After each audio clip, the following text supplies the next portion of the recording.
Sharmila AP రాజకీయాల్లోకి entry ఇవ్వడం, దాని గురించి జగన్ రాయబారం జరిపారని వార్తలు రావడం. జగన్ స్టేచర్ ముందర షర్మిల గారు నిలబడతారనే ఆ స్థాయి అయితే ఆమెకుందని మనకైతే కనబడట్లేదు. షర్మిల ఆవిడ వ్యూహం ఏంటి, ఎక్కడ హట్ అయ్యారంటారు మీకు తెలిసినంత వరకు? ఆస్తుల విషయమై ఉండొచ్చు, లేకపోతే గౌరవ మర్యాదల విషయమై ఉండొచ్చు, రాజకీయాల్లో నాకు అవకాశం ఇవ్వలేదన్నవచ్చు, రకరకాల ఉండొచ్చు. ఆల్రెడీ మనకి 25th లోకేష్ కి గిఫ్ట్ పంపారు, December 25th Christmas and new year శుభాకాంక్ష తెలుపుతున్నట్టు. షర్మిల గిఫ్ట్ పంపడం అనేది ఇట్ ఈస్ అంతకంటే పెద్ద బ్లండర్ అయితే ఇంకోటి లేదు. బీజేపీ, టీడీపీ, జనసేన 3 కలిసి పనిచేస్తున్నాయి. షర్మిల ఎంట్రీ ఏ విధంగా ఉండబోతుంది? బీజేపీతో పొత్తు పెట్టుకోవడం అంటే ఏంటంటే ఔరికమ్మం మెడలో వేసుకోవడంతో సమానం. ఆంధ్రప్రదేశ్లో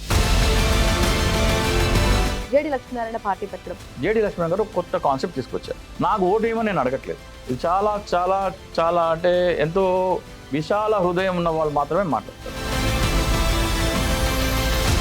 జేడి లక్ష్మీనారాయణకి ఏమవసరం పార్టీ పెట్టి ప్రజల్లో ఇలా చెప్పాల్సిన అవసరం ఏంటి? చాలా మంది ఏం చెప్తుంటే వైసీపీ పెట్టించిన పార్టీ అంటుంది. మనం సోషల్ మీడియాలో చూస్తూ ఉంటాం, నాకు జగన్మోహన్ రెడ్డి ముఖ్యమంత్రి కావాలి, నాకు చంద్రబాబు నాయుడు ముఖ్యమంత్రి కావాలి, నాకు పవన్ కళ్యాణ్ ముఖ్యమంత్రి కావాలి. నాకేం కావాలి ఎవడు అడగట్లా. గెలిచే పార్టీ ఎవరంటే డైరెక్ట్ చెప్పాలంటే ఏపీలో గెలిచే పార్టీ ఇప్పుడున్న పరిస్థితుల్లో చూస్తే అనలిస్ట్ చింతా రాజశేఖర్ తో వాట్ నెక్స్ట్ ఏపీ ఈ రోజు రాత్రి 9:30 మీ BRK న్యూస్ లో.